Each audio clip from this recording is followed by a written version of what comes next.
channel RRI Cirebon. Kami hadirkan religi pagi berikut ini.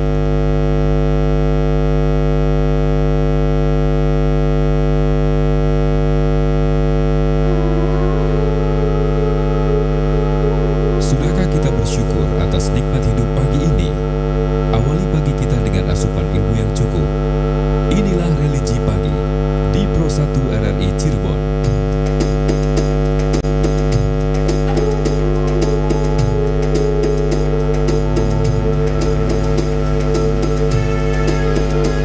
Assalamualaikum warahmatullahi wabarakatuh. Alhamdulillah pagi hari ini religi pagi kembali menemani kita semuanya.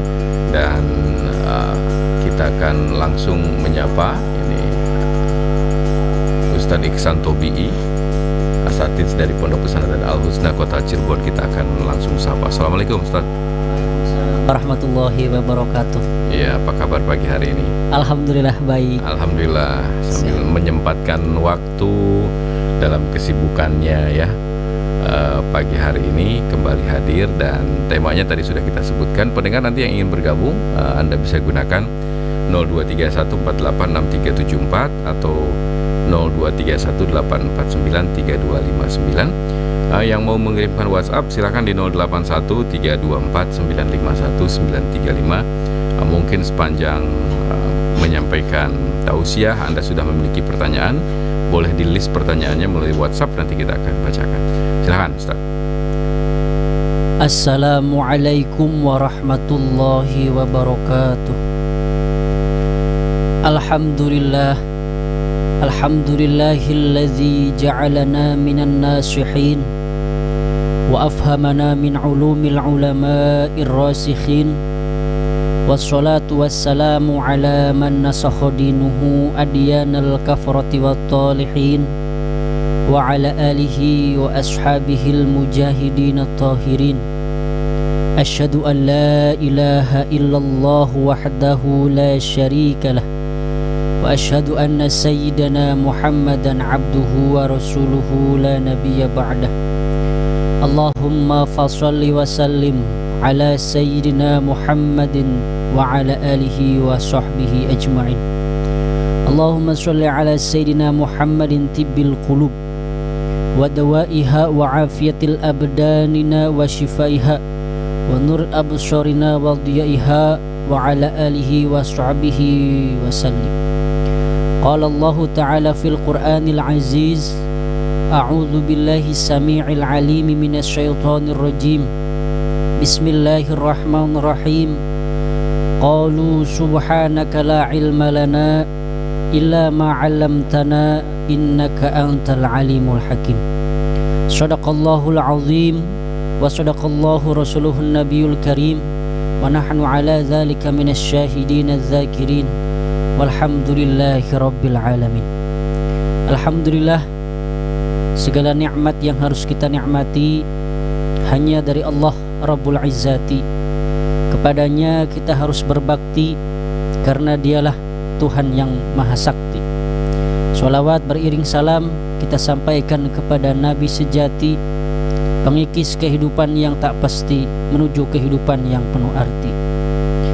Kepada pemirsa YouTube RRI Channel dan pendengar setia RRI Pro 1 Cirebon dimanapun berada, mudah-mudahan selalu dalam konsisten istiqomah menjalankan kewajiban kita, baik amaliyah mahdhah maupun khairu mahdhah.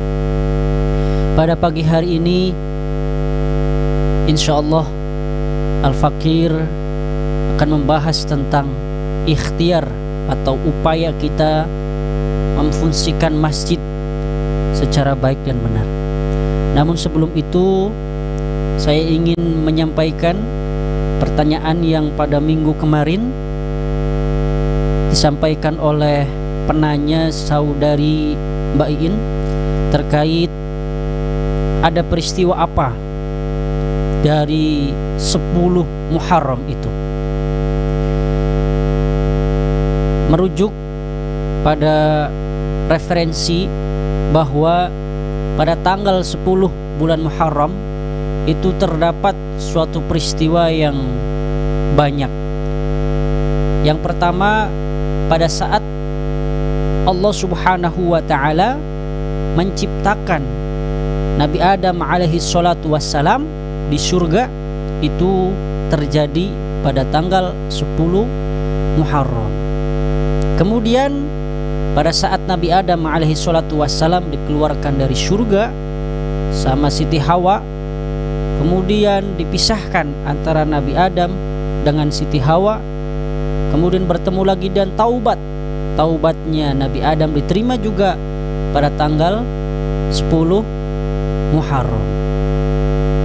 Kemudian pada saat Nabi Musa alaihi salatu wassalam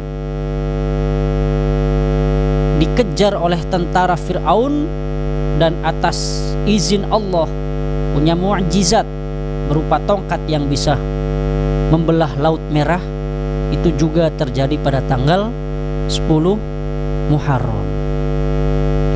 Kemudian juga peristiwa tenggelamnya tentara Fir'aun juga itu terjadi pada tanggal 10 Muharram. Jadi peristiwa-peristiwa yang dahsyat, peristiwa-peristiwa yang hebat itu terjadi yang saya sampaikan tadi di tanggal 10 Muharram, sehingga ada suatu keistimewaan tersendiri, ada suatu kehebatan, sehingga Allah Subhanahu wa taala mengkhususkan pada saat 10 Muharram dianjurkan untuk berpuasa. Pendengar setia RRI Pro 1 Cirebon dimanapun berada, yang insya Allah dimuliakan Allah Subhanahu wa ta'ala, sudah kita dengarkan kata masjid dalam keseharian kita.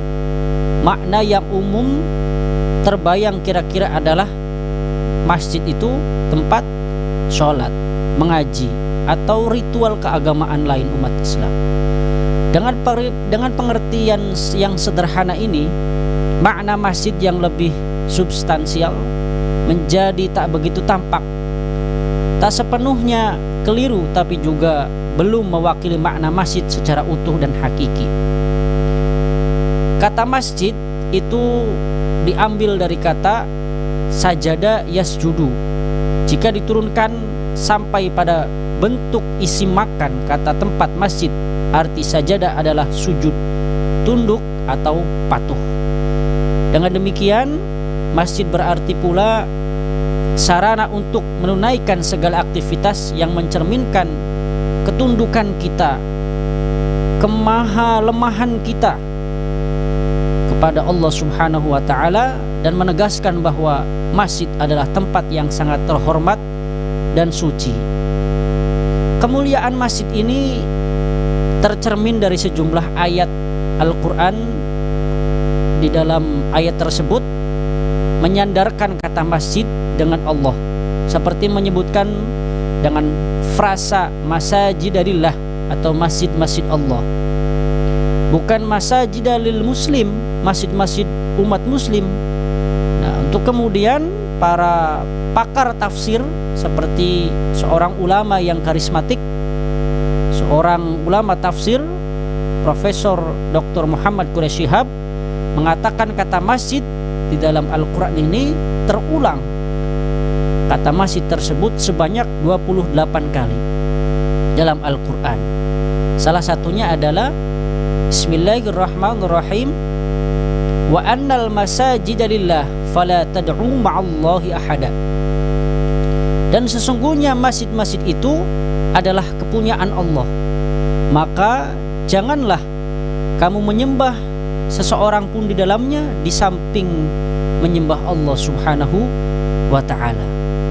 Ini penisbatan nama Allah kepada masjid menunjukkan betapa Islam sangat memuliakan, yang menjunjung masjid tersebut.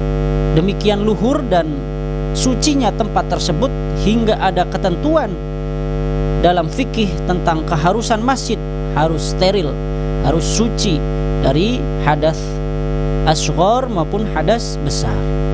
Kita juga sering mendengar orang bilang bahwa rumah Allah, tentu ini bukan secara harfiah Allah bersemayam di dalam masjid, melainkan ini bermakna bahwa masjid adalah rumah bagi hamba menjalin kedekatan dengan Allah Subhanahu wa ta'ala.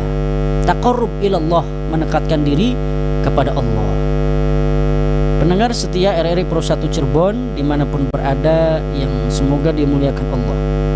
Dengan demikian, inti dari fungsi masjid adalah sebagai tempat menunaikan semua aktivitas manusia yang mencerminkan kepatuhan atau ketundukan kepada Allah Subhanahu wa ta'ala. Tapi ini bukan berarti masjid hanya diperuntukkan hanya untuk sholat, sebagaimana disalahpahami sebagian orang. Sebab bidang-bidang yang menunjukkan kepatuhan tersebut sangat luas. Sejumlah kegiatan sosial atau aktivitas untuk kemaslahatan publik termasuk bagian dari itu. Jadi jangan hanya dijadikan masjid ini sebagai tempat sholat saja. Kalau rajin berangkatnya ke masjid atau ke musola, kalau malas ya masjid hanya bangunannya saja. Masjid ini didirikan di zaman Nabi tak hanya untuk sholat, melainkan juga menjadi sarana forum pendidikan, tempat menginap, pengelolaan dana umat, hingga penyusunan strategi perang dan pengobatan korban luka para mujahid. Masjid pada zaman Nabi juga menjadi wadah atau tempat bertemunya seluruh umat Islam tanpa pandang suku ataupun kelas sosial. Pada saat Nabiullah Muhammad SAW bersama kaum muhajirin hijrah ke kota Yathrib yang sekarang menjadi namanya Madinah, strategi pertama kali yang dilakukan oleh Rasulullah pada saat sampai di kota Yathrib tersebut bukan mendirikan rumah, bukan mendirikan hotel, akan tetapi yang didirikan oleh Nabiullah Muhammad SAW apa? Masjid bernama Masjid Quba, kota kecil berjarak sekitar 7 km dari kota Yathrib. Proses pendiriannya dilakukan di tengah perjalanan hijrah ke Yathrib, atau yang kemudian berganti dengan menjadi nama Madinah Al-Munawwarah. Dari masjid, Nabi meletakkan 2 fondasi penting dalam satu tempat, yaitu yang pertama kepatuhan total kepada Allah dan kemaslahatan bersama bagi umat. Ju'ilat lil ardu masjidan wa tahura, telah dijadikan untukku dan untuk umatku bumi sebagai masjid dan sarana penyucian diri. Hadis riwayat Bukhari. Masjid yang dikaitkan dengan bumi dalam hadis tersebut mengindikasikan bahwa ia terikat erat dengan fungsi-fungsi sosial. Masjid tak digambarkan hanya seolah bersifat langit, tapi juga bersifat bumi. Kenyataan ini menegaskan bahwa Islam menghendaki masjid untuk komunikasi vertikal sekaligus horizontal. Hubungan antara hamba dengan Allah sekaligus hubungan manusia dengan manusia lainnya. Pendengar setia RRI Pro 1 Cirebon dan pemirsa YouTube RRI Cirebon Channel dimanapun berada yang semoga dimuliakan Allah. Belakangan ini kita sering menjumpai masjid menjadi sarana untuk kampanye politik praktis tertentu. Apakah yang demikian itu sesuai dengan fungsi masjid? Kita tahu bahwa politik praktis erat kaitannya dengan politik dukung-mendukung kandidat, saling menjatuhkan jabatan 5 tahunan atau tujuan duniawi dan jangka pendek lainnya. Mencermati hal demikian, masjid justru keluar dari fungsi yang hakikinya. Berbeda dengan halnya jika politik yang dimaksud adalah politik tingkat tinggi, seperti seruan akan persatuan di tengah umat yang majemuk, umatan yang wasato, umatan yang wasatiyah, menjunjung nilai-nilai persatuan dan kesatuan. Umat atau jamaah diarahkan untuk saling memperkuat persaudaraan, tidak melihat ras, suku, bahasa, dan lain sebagainya. Membangun semangat gotong royong, mewujudkan keadilan sosial, memberantas korupsi, memerangi terorisme, dan lain sebagainya yang merupakan sederet aktivitas yang berdampak maslahat umat, bukan menguntungkan golongan tertentu.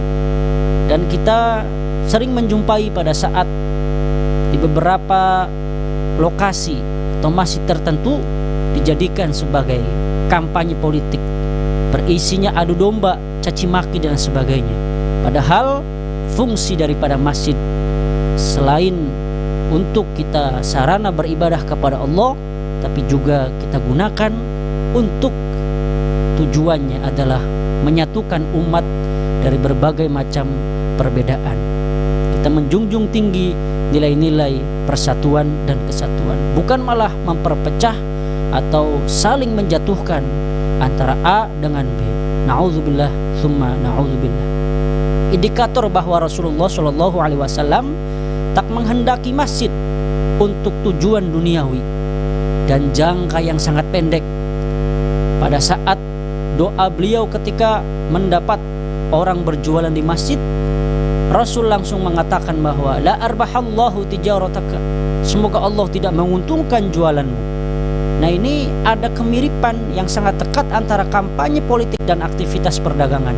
Keduanya sama-sama sedang menjalankan produk member atau keunggulan-keunggulan, dan kadang kita kelak bisa menjelek-jelekan produk orang lain. Lingkup keuntungannya pun sangat terbatas, baik perorangan ataupun sekelompok orang tertentu. Dengan demikian, mari kita ikhtiarkan, kita optimalkan fungsi masjid yang sesuai dengan hakikinya. Jangan jadikan masjid digunakan untuk sarana kepentingan pribadi, kepentingan politik untuk memperpecah belah umat. Tidak hanya digunakan untuk sarana-sarana ibadah hablum minallah, tapi juga digunakan untuk hablum minannas. Kita lihat pada saat Rasulullah SAW, strategi pertama yang didirikan adalah masjid. Masjid tidak hanya digunakan untuk sholat saja, untuk zikir atau untuk membaca Al-Quran saja, tapi tempat untuk bermusyawarah bersama para sahabatnya, tempat untuk mempersiapkan strategi-strategi perang. Dan tidak hanya itu, tapi juga dijadikan masjid sebagai sarana pendidikan. Kalau orang terbiasa melakukan hal-hal yang baik, hal-hal yang positif di masjid, apalagi sholat, itu merupakan suatu hal yang paling mudah apabila kita sudah terbiasa ruang lingkupnya di dalam masjid. Alhamdulillah, saya mencermati masjid yang luar biasa di kota Cirebon, Masjid Raya At-Taqwa. Tidak hanya sebagai sarana ibadah saja, tapi juga banyak aktivitas yang lain, yang baik, yang positif dilakukan di lingkungan masjid tersebut. Pada saat di lain waktu sholat 5 waktu itu, orang-orang yang berada di sekelilingnya amat sangat mudah untuk diketarkan hatinya menuju atau melaksanakan ibadah-ibadah yang sudah disyariatkan oleh Allah Subhanahu wa Ta'ala. Pendengar setia RRI Pro 1 Cirebon dan pemirsa YouTube RRI Cirebon Channel dimanapun berada, itulah tadi, mari kita maksimalkan masjid atau musholah terdekat tidak hanya digunakan untuk hal-hal yang khususiyah atau hablum minallah saja, tapi juga hal yang positif lain, hal-hal yang bermanfaat tentunya linafsi ataupun lil ummah atau linnasil ukhra. Baik, demikian sesi pertama ya sudah disampaikan, dan pendengar, saatnya kita berdialog melalui telepon. Silakan yang ingin bergabung, yang ingin bertanya juga, kami nantikan setelah yang berikut ini.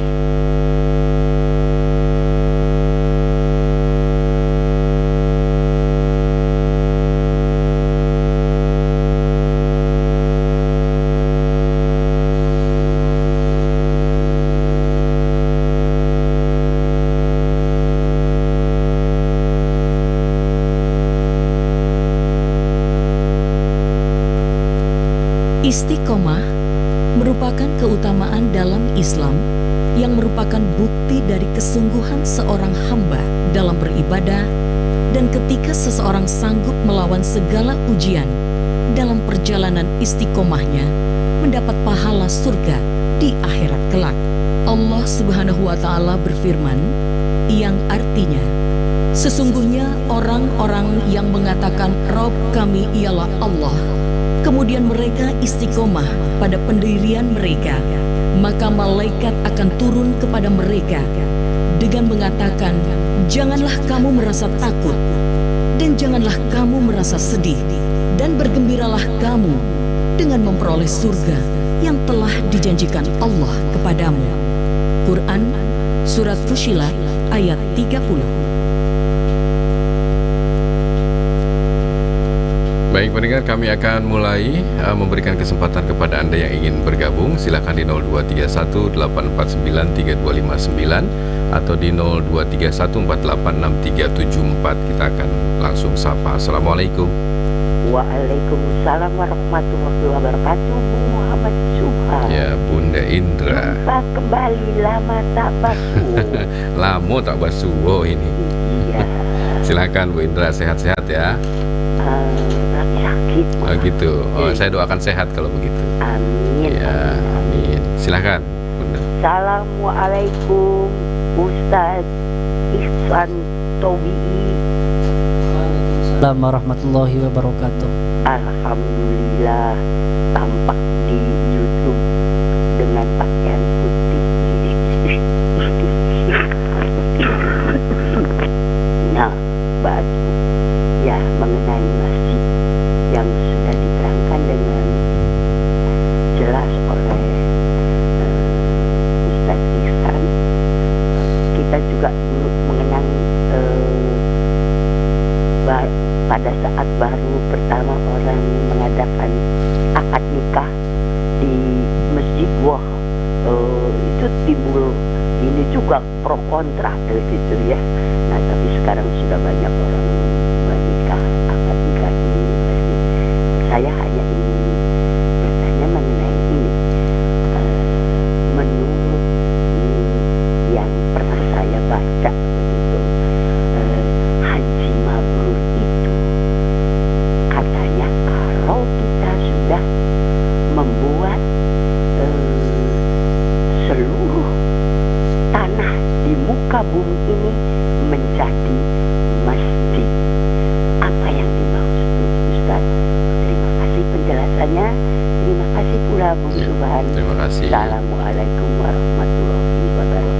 Waalaikumsalam warahmatullahi wabarakatuh. Bunda Indra, silakan yang lain kami tunggu kembali di 0231-849-3259 atau di 0231-486374. Sambil menantikan telepon, mungkin bisa ditanggapi dulu. Baik. Haji mabrur adalah yang bisa dilihat bukan pakaiannya yang serba putih, pecinya putih, sorbannya putih, sendalnya putih, duduk. Tapi haji mabrur adalah pada saat selesai haji, perbuatan atau tingkah laku baik dia kepada Allahnya, menjalankan berbagai macam kewajibannya, dan juga amaliyah dia, muamalah dia terhadap orang lain itu mengalami suatu peningkatan. Itulah yang dinamakan haji mabrur. Kang sedurung mangkat kaji ya kah?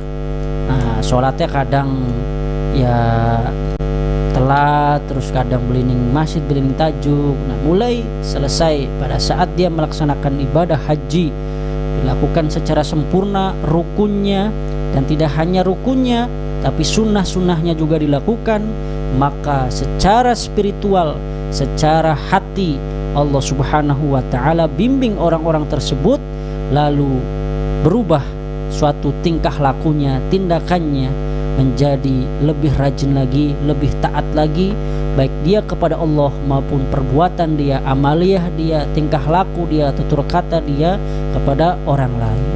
Lalu kemudian dijadikan sebagai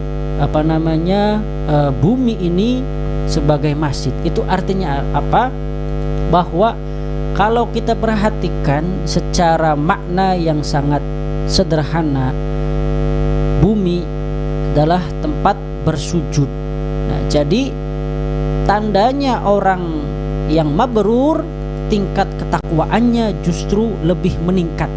Dimanapun kapanpun ia selalu merasa kedekatan hatinya kepada Allah Subhanahu wa ta'ala lebih tinggi sebelum dia melakukan haji itu sendiri.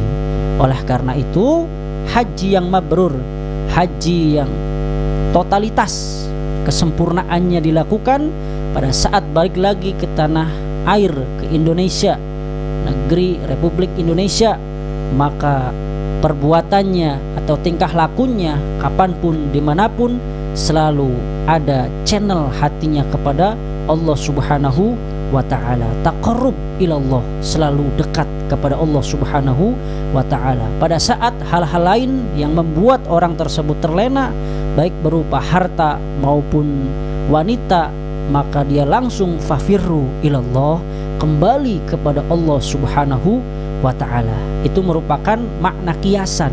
Haji mabrur, bumi bisa dijadikan masjid. Itu makna kiasan. Kiasannya adalah ketika seseorang yang pulang dari haji, hajinya Masya Allah luar biasa, maka kapanpun dimanapun ketika hati tersebut pada saat berusaha untuk jauh dari Allah, dia langsung hatinya nyeklek, taqarrub ilallah, fafirru ilallah. Nah itu barangkali yang dapat saya jawab dari pertanyaan Bunda Indra. Baik, kita terima telepon lagi nih, yang ingin bergabung kembali silakan 0231 849 3259. Assalamualaikum. Waalaikumsalam warahmatullahi wabarakatuh. Ya, dengan siapa nih Pak? Dengan Yudi Prasetyo, Bang Subhan. Oh, Bang Yudi, silakan Bang Yudi. Selamat pagi. Assalamualaikum Pak Ustadz. Waalaikumsalam warahmatullahi wabarakatuh. Sudah berapa lama Pak Ustadz ada di RRI baru kedengaran suaranya? Halo. Silakan. Temanya mengenai haji ya. Mengenai masjid sebenarnya ini temanya. Mengenai masjid. Silahkan kalau mau bertanya soal haji juga nggak masalah. Silahkan. Yang terjadi di masyarakat kita ini, sebelumnya minta maaf ya Pak Ustadz ya. Yang terjadi di masyarakat kita ini yang namanya haji, mungkin nggak semuanya ya, kalau dipanggil bagaimana kabarnya Pak Haji, baru dia menyaut.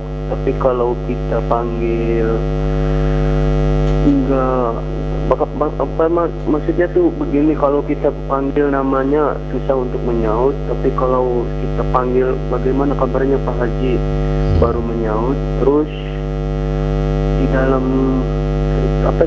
yang terjadi di masyarakat kita ini, apakah yang namanya haji sebaiknya benar-benar harus tawadu, apa seperti kita ini yang terjadi di masyarakat, kalau ada hiburan juga hadir, kalau ada hiburan terus sampai naik ke panggung, itu bisa begitu apa? Itu kembali ke individunya Pak Ustadz. Sebelumnya minta maaf, terima kasih atas penjelasannya. Assalamualaikum. Terima kasih. Waalaikumsalam warahmatullahi wabarakatuh. Mungkin yang lain setelah Mas Yudi atau Pak Yudi ini. Terima kasih. Silahkan yang ingin bergabung kembali 0231 849 3259 bisa dipergunakan kembali sambil ada yang ingin bergabung. Assalamualaikum. Waalaikumsalam warahmatullahi wabarakatuh. Bung MS. Pak Derubin. Ya, sehat Pak Derubin ya? Ya, sehat alhamdulillah. Silakan Pak Derubin. Derubin. Ustaz kita. Waalaikumsalam. Ihsan. Waalaikumsalam warahmatullahi wabarakatuh.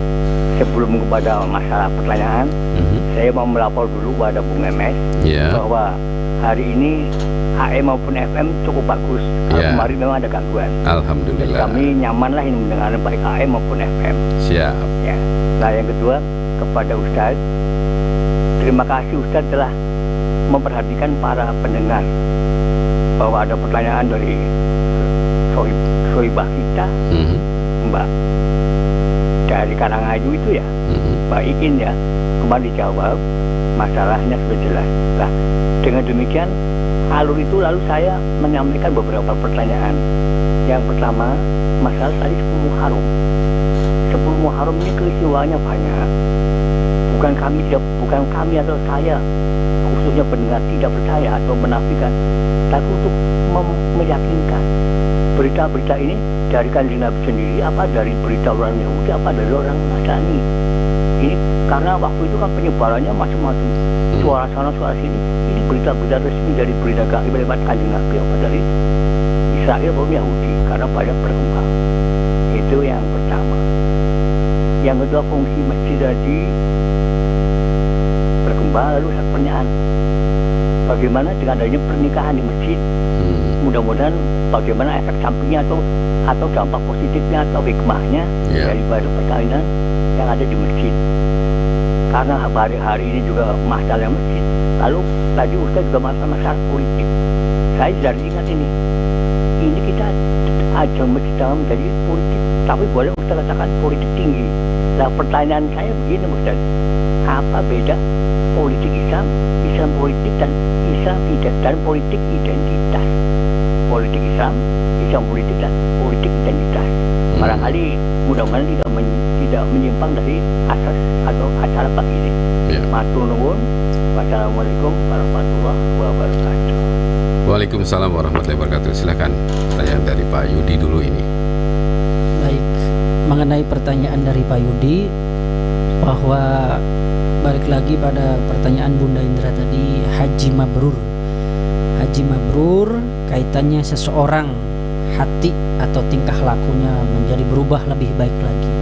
Kemudian ini menjadi hal-hal keseharian bentuk sosial pada saat seseorang pulang dari haji, disapa tapi tidak ada embel-embel Pak Haji, dia tidak mau melengos, beli mendelik, tapi kudu dipanggil Pak Haji baru melengos. Nah ini sebetulnya ya hanya gelar haji itu disebut Pak Haji di Indonesia. Orang-orang luar itu tidak ada sekalipun hajinya setiap tahun dipanggil Pak Haji itu.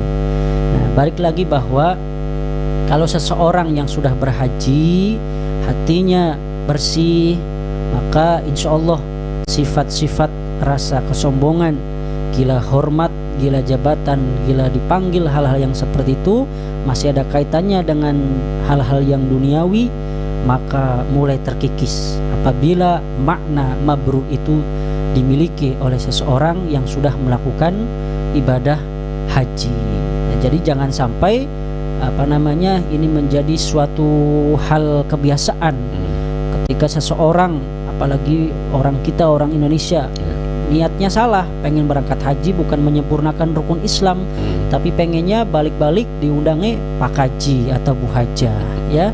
Jangan sampai seperti itu. Niat ini harus diluruskan. Niat ini harus kita mantapkan, totalitaskan, kita leburkan hanya untuk Allah Subhanahu wa ta'ala. Harta yang sudah kita punya, titipan dari Allah, kita gunakan untuk menyempurnakan apa yang sudah disyariatkan dalam Islam oleh Allah Subhanahu wa ta'ala, melaksanakan ibadah haji tersebut, ya. Ini perlu, mari kita sama-sama tarbiyah, kita didik hati kita, tarbiyatul qulub. Pada saat seseorang pengen berangkat haji, niatkan hanya untuk Allah Subhanahu wa ta'ala. Tidak ada embel-embel yang lain yang bentuknya hal-hal duniawi. Takutnya kalau masih ada unsur sedikit di dalam hatinya hal-hal duniawi itu ingin digapai, maka kesempurnaan dari kata haji tersebut, kata mabrur itu sulit untuk didapat. Jangan sampai misalkan berangkat haji karena pengen pulang-pulangnya bisa beli oleh-oleh dari Arab, kurma, atau pulang-pulangnya disambut satu RT. Nah, hal yang seperti itu perlu kita buang niat-niat hal yang seperti itu. Kita luruskan saja, ya. Nah, itu untuk yang pertanyaan berikutnya terkait peristiwa-peristiwa yang terjadi pada tanggal 10 Muharram itu, ini sudah jelas ya rujukannya dalam kitab-kitab tertentu, dan Al-Quran juga sudah menjelaskan pada saat Nabi Adam alaihi salatu wassalam diciptakan pada tanggal 10 Muharram, dan bentuk taubatnya Nabi Adam alaihi salatu wassalam diawali dengan menyandingkan setelah Allah Subhanahu wa taala, di situ ada nama Muhammad. Kemudian Nabi Adam alaihi salatu wassalam ditanya sama Allah, kenapa engkau mengetahui, kata Muhammad itu, saya melihat bahwa di atas arsy ada kalimat Muhammad. Nah, mungkin suatu saat nanti ada seorang nabi yang akhir zaman, kekasih engkau, bernama Nabi Muhammad SAW. Taubatnya Nabi Adam alaihissalam karena disisipi dengan kata Muhammad, sehingga taubatnya diterima oleh Allah, dan itu pun terjadi pada tanggal 10 Muharram. Jadi ini bukan hal-hal yang berupa dongeng atau dari Yahudi dan Nasrani. Kita punya tersendiri sejarah-sejarah ini, ya. Kemudian kaitannya dengan melakukan ijab qabul atau pernikahan di dalam masjid atau musola. Hal yang positifnya apa?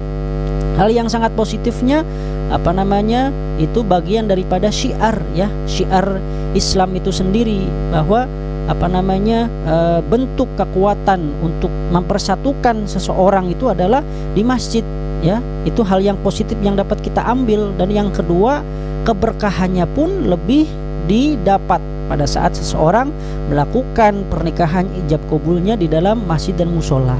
Nah, ini tidak mempermasalahkan sebagian ulama.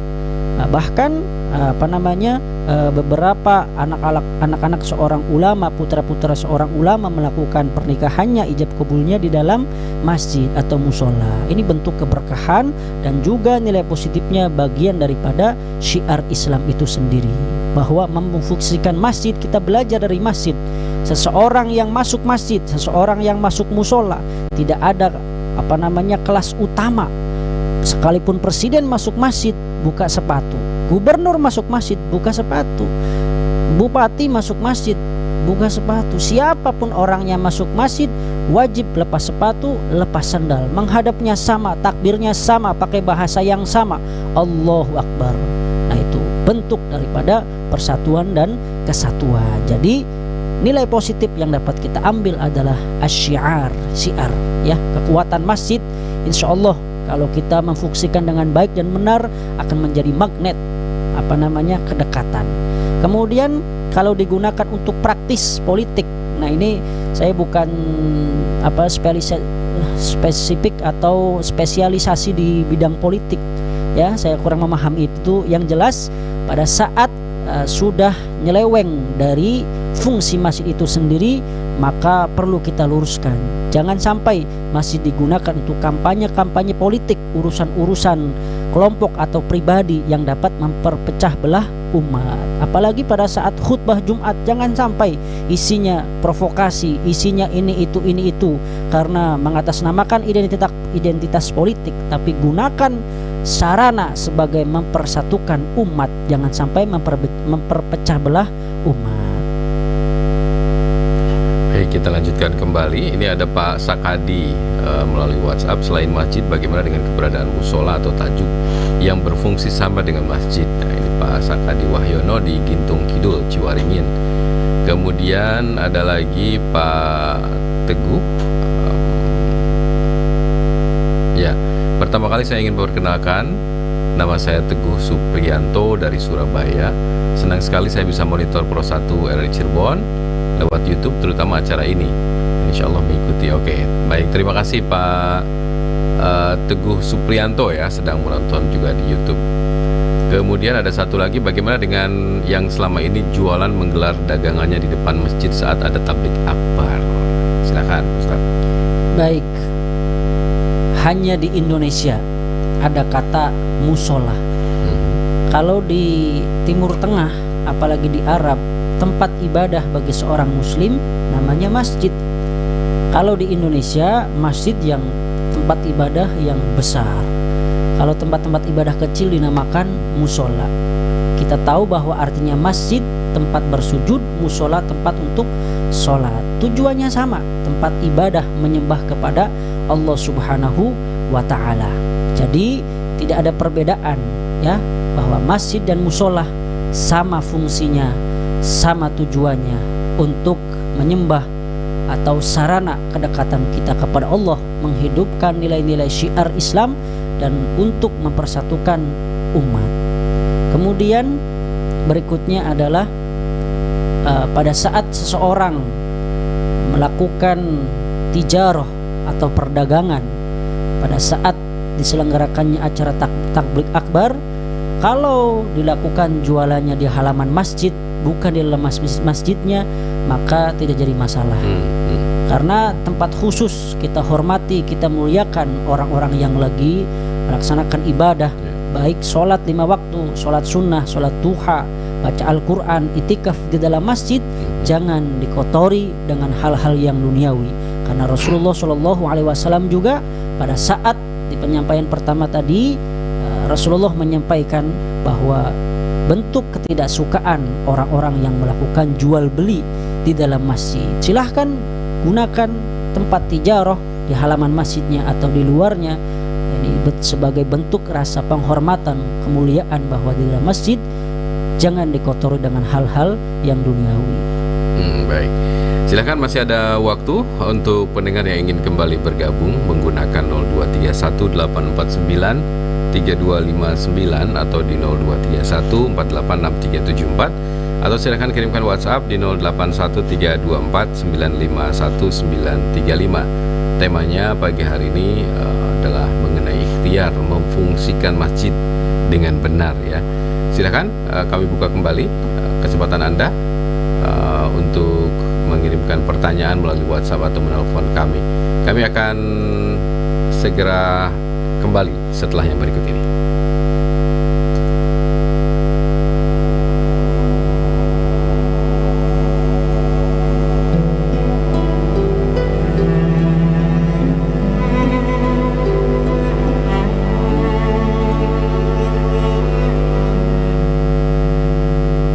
Dari begitu banyak adab dalam Al-Quran dan As-Sunnah, ada satu adab yang mulia dan menjadi hal orang muslim yang satu dengan yang lainnya, dan ini bisa menghasilkan pahala.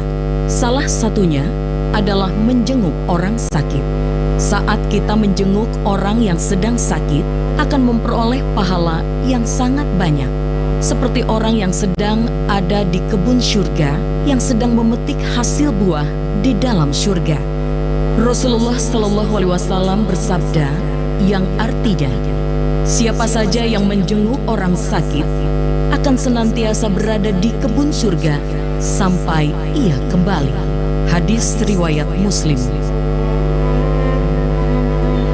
Baik, tersisa beberapa menit untuk kita buka kembali 0231849329.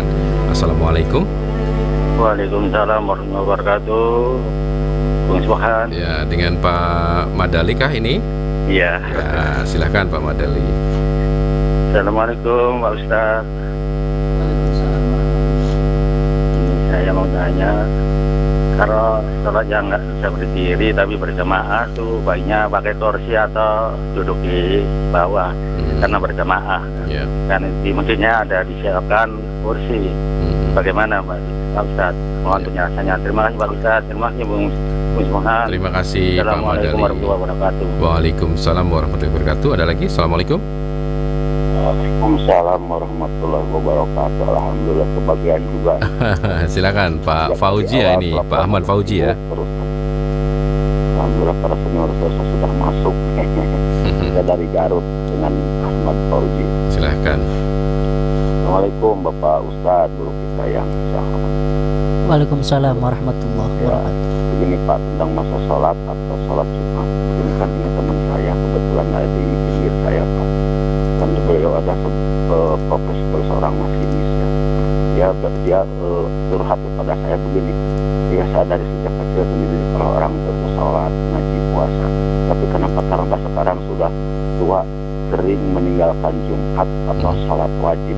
Kenapa alasan dia sebagai misalkan begini Pak, kan kalau waktu sholat Jumat atau misalkan kadang-kadang ada di perjalanan lagi menjalankan kereta, lalu ketika satu jam dituju, kalau sholat Jumat itu misalkan diganti dengan sholat, atau misalkan sholat duhur ketinggalan diganti dengan sholat, tapi dia merasa ragu, merasa dosa. Apakah itu ada rukhsah dari Allah seperti itu?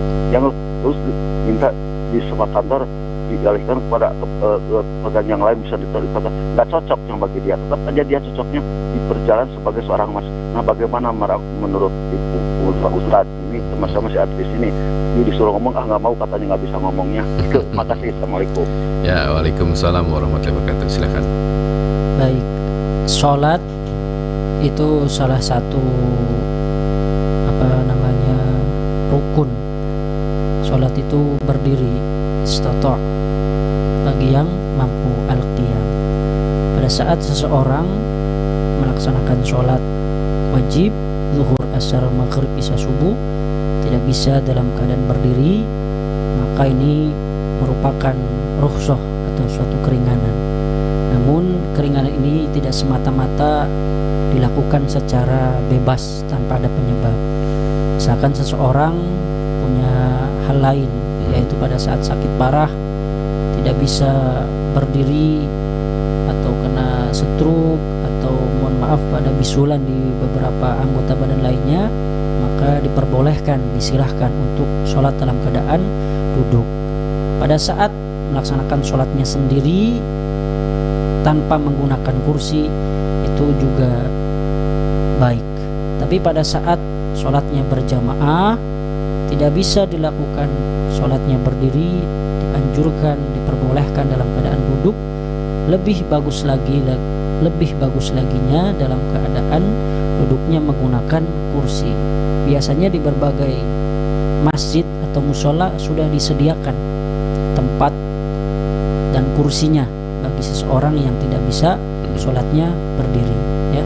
Bagusnya juga pakai kursi sehingga tidak menghalangi gerakan-gerakan jamaah yang lainnya, sehingga tidak dapat menyempurnakan gerakan-gerakan sholat itu karena terganggu oleh seseorang yang sholatnya dalam keadaan duduk, tidak menggunakan kursi. Jadi silahkan, lebih baik pakai kursi juga boleh. Tapi kalau misalkan tidak menggunakan kursi, kita cari tempat atau posisinya jangan sampai mengganggu jamaah sebelahnya, sehingga terganggu dengan kita, sholatnya tidak khusyuk, maka kita sholatnya juga bakal menjadi penyebab mardud, batal, ya. Baik. Gitu. Yang Pak Fauji, yang sholat di jalan bagaimana? Ya, kalau sholatnya fardu itu seseorang juga diperbolehkan pada saat kondisinya dia menjadi seorang musafir, bepergian yang lebih dari 85 km, dan musafirnya perjalanannya bukan untuk maksiat, maka diperbolehkan dia menjamak dan mengqashar, menggabungkan dua sholat fardu, kemudian dilakukan pada saat di awal waktu, namanya jamak takdim. Kalau misalkan digabungkan dua sholat fardu dan diringkas menjadi jamak qashar, jika belum bisa melaksanakan sholat jamak dan qasharnya, namun dia tetap ingin melaksanakan di waktu tersebut, maka diperbolehkan sholat dalam keadaan di kendaraan. Kalau sholat Jumat gimana? Kalau sholat Jumat misalkan ragu dia melaksanakan sholat Jumatnya sendirian, karena tidak boleh sholat Jumat itu dilakukan sendirian, karena beberapa rukun dan syaratnya juga tidak memenuhi. Ada 2 khutbah, kemudian jamaahnya minimal 40, maka ya sebagai penggantinya dia melaksanakan sholat duhur, ya. Tapi kalau misalkan dia bisa berhenti pada saat dia perjalanan untuk dia melaksanakan, meskipun hanya sekedar menggugurkan kewajiban sholat Jumat, maka lakukanlah. Tapi kalau misalkan benar-benar dalam keadaan darurat, ad-daruratu tudhihul mahdurat, maka dipersilahkan mengganti sholat Jumatnya dengan sholat duhur, ya. Baik. Sepertinya kalau untuk seorang masinis atau awak kabin, kayaknya sulit juga ya memberhentikan di tengah jalan, ya. Jadi itu sudah ada sudah ada jawabannya, ya, insyaallah. Baik, sayang sekali ini waktunya habis. Untuk pendengar yang tidak sempat kami angkat teleponnya, kami mohon maaf sekali. Ustaz, sekaligus untuk menutup acara ini, silakan. Ya, mari terkhusus untuk Al-Fakir sendiri dan kepada umumnya masyarakat di seluruh Indonesia dan seluruh dunia, mari kita gunakan, kita fungsikan masjid atau musolah, tempat-tempat ibadah dengan ikhtiar, dengan upaya kita, tapi tentunya dengan cara-cara yang baik. Jangan sampai digunakan untuk keuntungan pribadi atau politik atau golongan. Kita balik lagi ke awal bahwa mendirikan masjid sebagai sarana untuk memperkuat umat, mempersatukan umat, kita gunakan untuk satu tujuan, satu misi, satu visi, yaitu kembalikan kepada Allah Subhanahu wa taala. Mantapkan fafirru ilallah untuk menjadi sarana kedekatan kita kepada Allah Subhanahu wa taala. Mudah-mudahan kita termasuk orang-orang yang senantiasa setiap harinya diberikan kekuatan oleh Allah sehingga hati kita selalu dekat dengan masjid dan hati kita selalu dibimbing oleh Allah Subhanahu wa taala untuk melaksanakan kewajiban-kewajiban salatnya maupun amaliyah khairu mahdhahnya muamalah. Mari kita akhiri dengan doa kafaratul majlis. Subhanakallahumma wa bihamdika asyhadu an la ilaha illa anta astaghfiruka wa atubu ilaih. Wallahu a'lam. Baik pendengar, kami segera akhiri religi pagi untuk pagi hari ini. Alhamdulillah sudah kita lewati bersama, insyaallah setiap pagi jam 5 sampai dengan jam 6 acara ini akan kembali hadir menemani Anda. Saya Subhan undur diri dari acara ini. Terima kasih. Assalamualaikum warahmatullahi wabarakatuh.